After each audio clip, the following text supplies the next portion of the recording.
We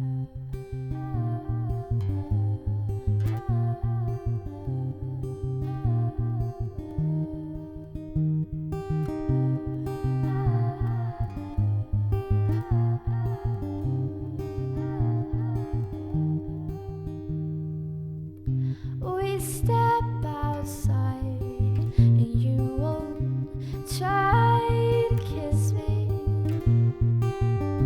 It's kept inside, I'm locked up in your room.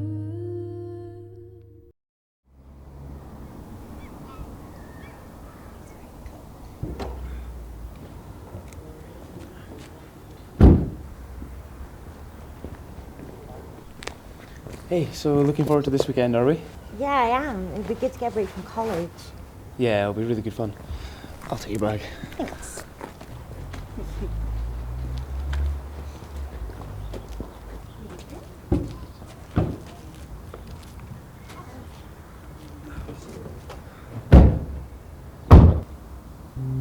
Try not to cry amongst the light we're loving. Think I found the words for your defeat. Your triumph is my bittersweet. Your triumph is my bittersweet. The worst part of this is I've got no ground to stand on, but I'll let it all happen. I will. It's been about 7 Really? Yeah. Yeah. Every 20 minutes, is it? matches or a lighter, we could make a fire. Is that legal? Got a lighter. Hey, Christie, do you want any of this? Jake, she doesn't drink, remember? Oh, yeah. Well, we're here for the whole weekend, right? It'd be okay to try some. Sure, go for it.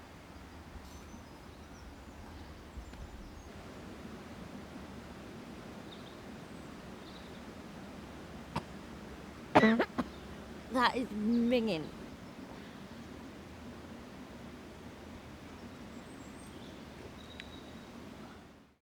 Anyone have matches or a lighter? We could make a fire. It's getting the time between trains. Nice Hey, weather. did you know that these woods are meant to be haunted? Haunted? Really?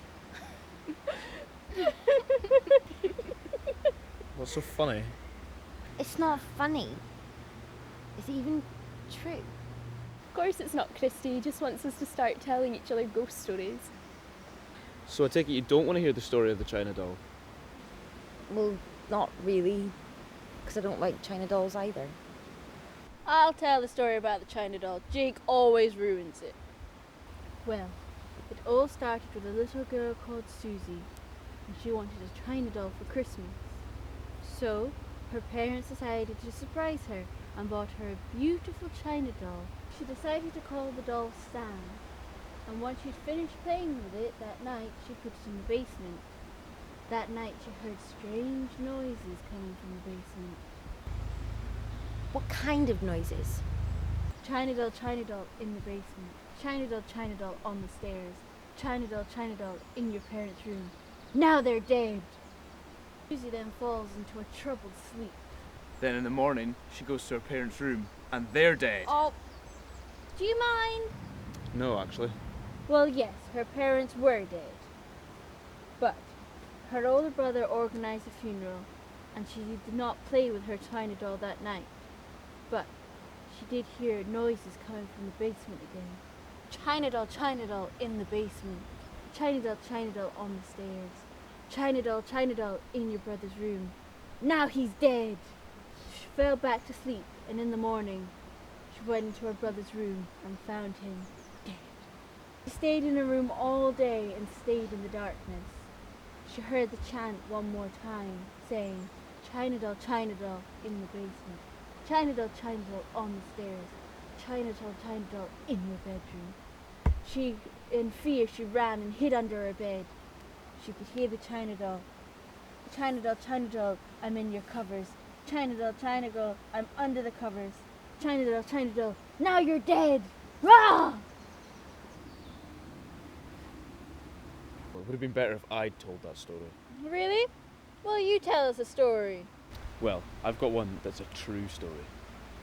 What do you mean a true story? You know, I don't really like these stories very much. Trust me, you'll like this one. Well, there were these two friends who stayed in the same halls as each other, and they both had a psychology exam the next day. One girl decided to go out with her boyfriend that night, and the other one decided to stay in and study. The girl who went out with her boyfriend had to go back to her room so that she could get some clothes to stay at her boyfriend's house, but all the lights were off. She didn't want to wake up her roommate, so she stumbled around the room to pick up some clothes. Where is this going? Well, the next day she returns to the room and the whole place is taped off by police tape. So she asks a policeman what happened. The policeman asks her if it's her room, and she says yes. She walks in to find the room dripping with blood, reading, "Don't you wish you'd turned the lights on?" Yeah, that was pretty dreadful. But I think we should stop saying all these horror stories. Christie doesn't look like she's enjoying them much. They're all not true. We all know that.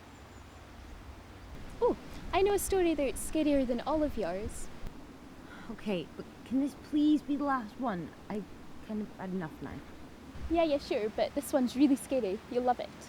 Well, I guess you've heard of summoning demons, like Bloody Mary and the Candyman? Well, this one's called the Midnight Man. What you have to do to play is have paper, a pen, a needle, a lighter, a candle, a door and salt. So it's a game! Yeah, you're summoning the ghost to come into your house.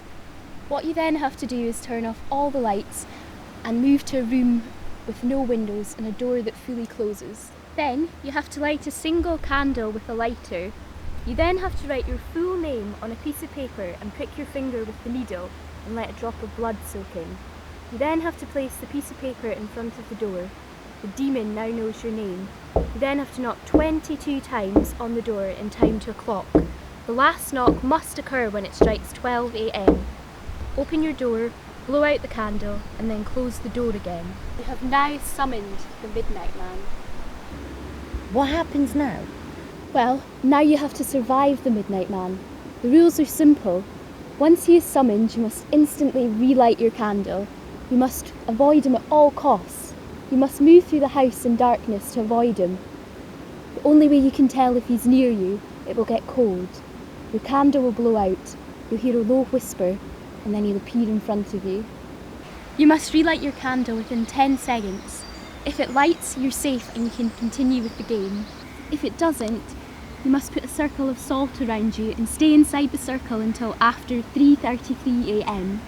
So what happens if he catches you? While he can get control of your soul, you only have 3 chances to relight your candle. If that fails, then you have to use the salt. Once the game finishes at 3:33 a.m, you can then leave the circle.